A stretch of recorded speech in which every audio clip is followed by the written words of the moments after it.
Hey, Thierry from Heroic Sport, welcome to the channel. So today we're going to take a look at wrist circles with Indian clubs for HEMA.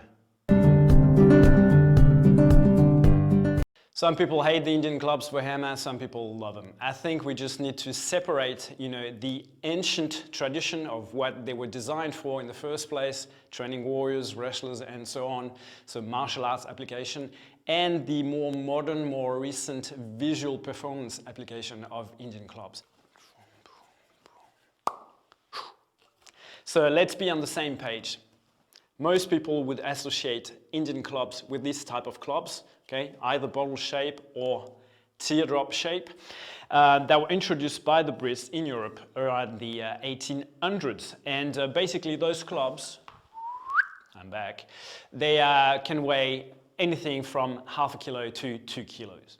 Now 2 kilos in India for an Indian club, or modgar or mokdal or whatever variation of the name you can think of, would be a very light club. The warriors and the wrestlers train with large, bulky and heavy clubs, or maces for the most, okay?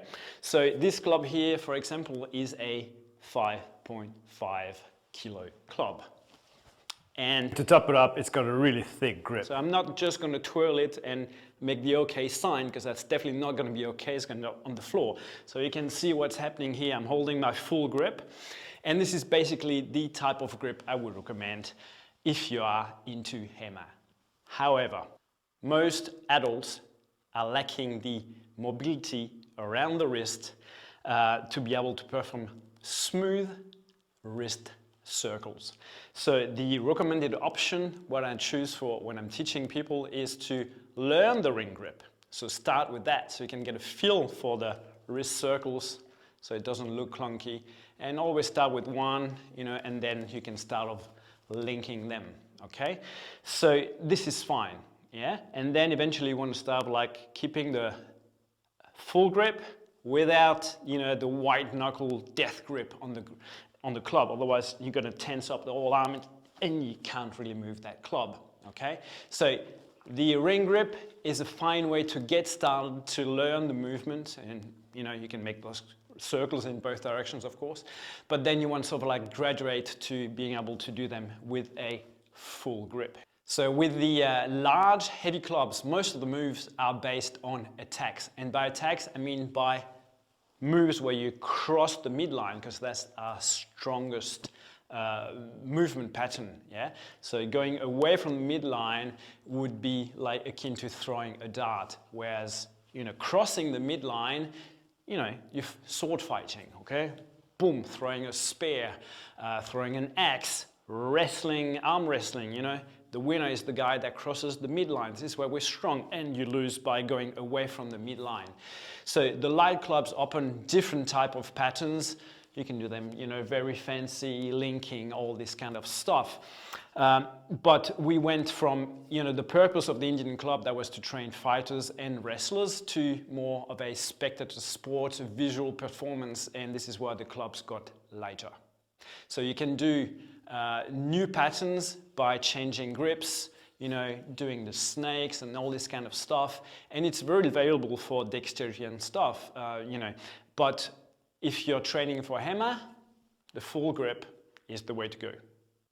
Doing the wrist circles with the full grip require more awareness, mobility and coordination than using the ring grip, okay? So you have to practice, and when you practice you don't want a stupidly heavy club. Okay.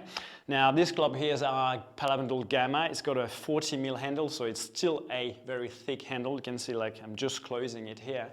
And this is what the forward wrist circle looks like. Now, when we say wrist circle, it's actually the club doing a circle, because our wrist, if you observe now, is doing a type of rolling motion, okay? And the same when I go in reverse.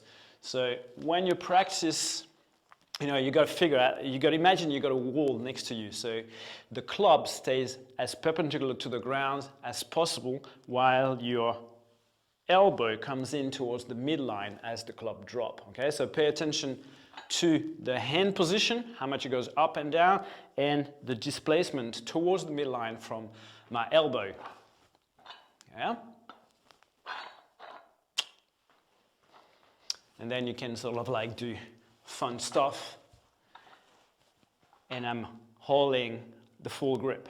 Okay, so the full grip, we've got two variations, you could say. You've got the hammer grip, yeah, perpendicular, and this would be used as a resting position or a transition position. And then you've got the saber grip, where the handle of the club is in the prolongation of your forearm, and kind of like all those moves around there using the saber grip. Okay, so for HEMA, they're the two main groups you need to master, worry about, and just have a firm grip, but relaxed enough to be able to transition between those movements, okay? Also important that you will build some strength by doing wrist circles, but you should also do some direct work to strengthen your wrist and your fingers and your hands in general. And again, I'll put a link in the description to a circuit where you just follow along, do it a couple of times a week. Works great. Also, if you're training for HEMA, don't just, be lame and go around replicating sword moves with your heavy weighted club. Okay? It's not a full body program for HEMA, so you need to do something more than just swing and twirl the clubs around. Okay, thanks for watching. Remember to subscribe, hit the notification bell, leave us some comments or questions, and we'll try to cover them next. Talk to you later.